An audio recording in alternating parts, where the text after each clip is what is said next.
Les hérissons apprécient les jardins car ils sont riches en milieux différents et donc offrent plein de cachettes et de sources de nourriture. Le hérisson est le meilleur ami du jardinier. Pour cela, il est impératif de ne pas utiliser des pesticides et produits anti-limaces qui privent le hérisson de ses proies naturelles et risquent de l'empoisonner. Ils y trouvent des hautes herbes pour se cacher, des haies pour faire leur nid, des insectes et des mollusques pour se nourrir.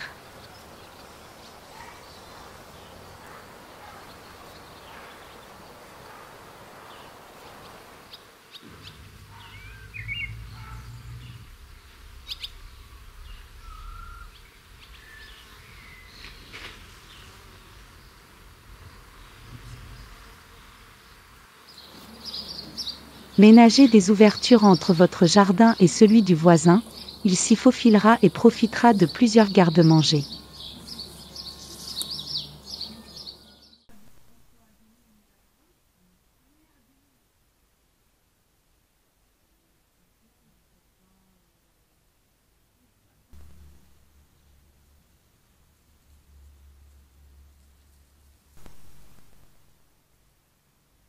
Les hérissons sont de plus en plus menacés par les activités humaines et notre débordement sur leur espace naturel de vie. Les dangers qui le guettent sont multiples. Les tondeuses, les débroussailleuses, un réseau routier qui se densifie, sont la cause de nombreuses victimes chaque année.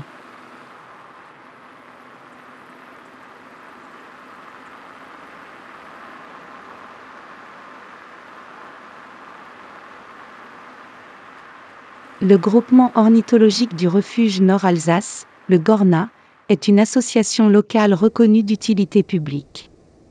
La structure œuvre pour la protection et le soin des petits animaux sauvages blessés en vue de leur réinsertion dans le milieu naturel. Le centre doit faire face tous les ans à l'arrivée de nombreux hérissons en détresse. L'activité du centre est forte entre avril et septembre car c'est la période où les promeneurs trouvent le plus de hérissons blessés. Ici on est devant la serre à hérissons qui a vraiment été faite spécifiquement pour l'accueil des hérissons.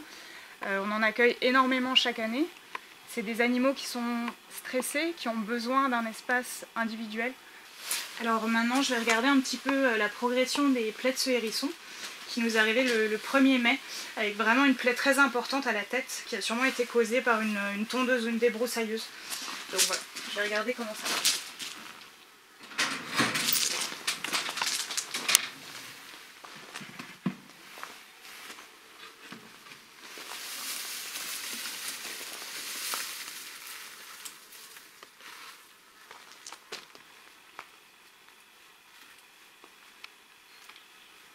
Première chose qui va m'intéresser, c'est déjà de regarder son poids.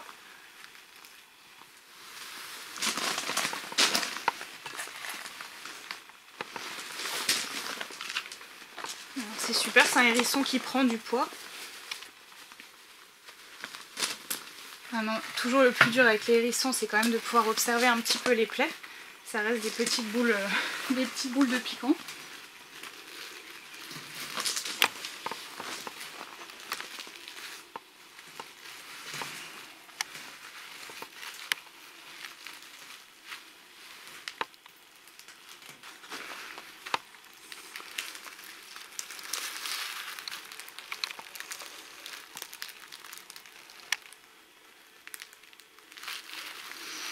Bon, sa plaie elle est en cours de cicatrisation.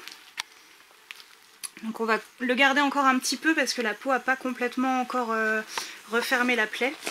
Mais il va déjà mieux. Donc pour limiter aussi son stress, on va espacer un petit peu les contrôles pour le laisser un maximum tranquille et vraiment favoriser une cicatrisation. Elle est toujours en train de progresser vers le mieux. L'autre ce sera plus facile parce que la plaie est sur le dos.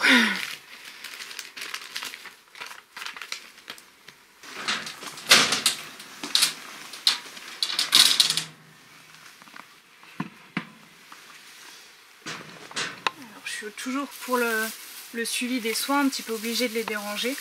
On essaye de minimiser ça quand même le plus possible.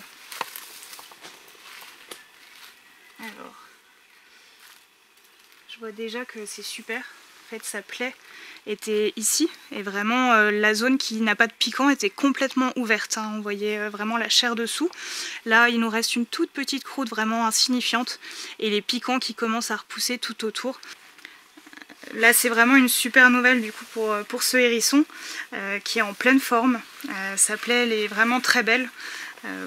Ils souffrent aussi forcément de la captivité. Nous, notre but, c'est pas de les garder quand ils sont en forme. Donc, c'est une bonne nouvelle parce qu'on va pouvoir le relâcher là, soit ce soir, soit demain.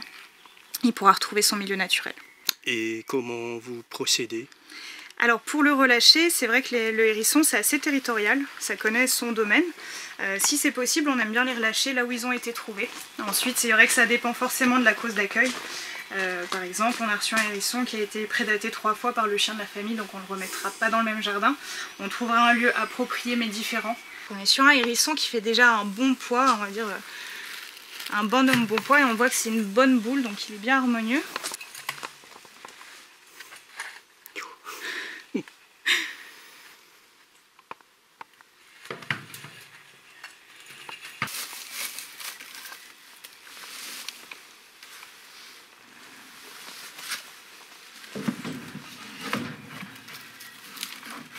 Si on observe un hérisson qui nous semble en détresse, vraiment la meilleure chose à faire, c'est tout de suite d'appeler le centre de soins le plus proche de nous pour avoir des conseils. Voilà, déjà être sûr, est-ce qu'il est en détresse ou pas. Il y a des signes qui peuvent mettre la puce à l'oreille, un hérisson qui sort en journée, un hérisson qui est très parasité ou un hérisson qui respire mal. Ou voilà, si c'est sûr s'il y a une plaie ou du sang, là c'est sûr que le hérisson il a besoin d'aide. Appeler un centre de soins pour avoir des conseils et voilà, suivre les conseils, souvent ce sera de le ramener s'il est blessé au centre de soins le plus rapide. Pour les relâcher, c'est toujours dans le milieu sauvage. Après, les hérissons, c'est des animaux qu'on retrouve aussi dans les villages, même des fois dans certaines villes. Donc il peut repartir depuis un jardin. Vraiment, le point important, c'est que le jardin ne soit pas clôturé. Le hérisson, il faut qu'il soit relâché en liberté. Il peut être posé dans le jardin, mais il faut que voilà, il puisse le quitter. Ça fait quelques années qu'on observe vraiment des plaies caractéristiques sur les hérissons. C'est surtout des abcès au niveau des pattes, au niveau de la tête. Il y a des recherches qui sont en cours vraiment pour connaître la cause de ces plaies et savoir comment les soigner, si on peut relâcher les hérissons, si les plaies sont cicatrisées, tout ça. Mais c'est quelque chose qui nous préoccupe énormément parce qu'on n'a pas encore toutes les réponses et qu'on reçoit pas mal de hérissons, certains vraiment très atteints. Donc c'est aussi pas mal malheureusement des hérissons qui doivent être euthanasiés. On a des hérissons qui arrivent avec les 4 pattes tellement atteintes que voilà, on ne pourrait pas amputer les 4 pattes. Déjà on n'ampute jamais les pattes avant, les pattes arrière c'est déjà plus discutable, mais si c'en est qu'une, ça se fait dans certains cas. Mais voilà, malheureusement c'est beaucoup de morts chez les hérissons qu'on n'explique pas encore et sur lequel voilà, on a envie qu'il y ait plus de recherches, plus de réponses.